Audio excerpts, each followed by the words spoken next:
Itinuro sa ilang mag-aaral ang kaalaman sa basic firefighting sa Lipa City. Narito ang report ni Hazel Alviar.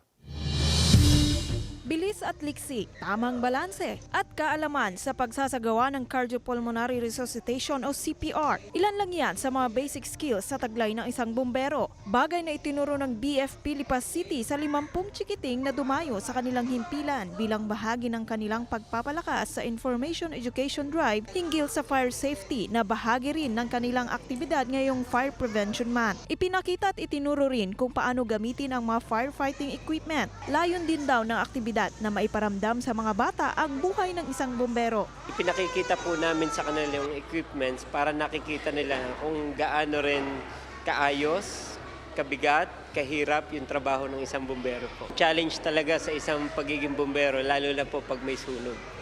Talagang kailangan ng lakas ng loob, lakas ng katawan at tapang. Pangarap daw ng 9 na taong gulang na si Lian ang maging bumbero, kaya sumali siya sa open house na ito ng BFP. Full support din naman ang kanyang mga magulang at mahalaga rin daw na bata pa lang ay matuto na ang kanilang anak sa tamang kaalaman sa apoy.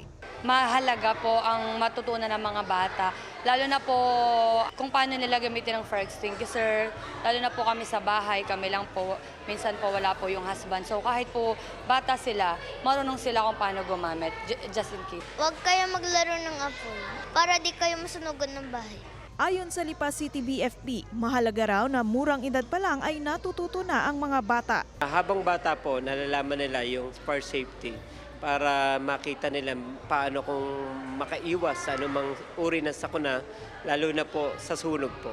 Kasama si JR Manjares, Hazel Alviar, Balitang Southern Tagalog.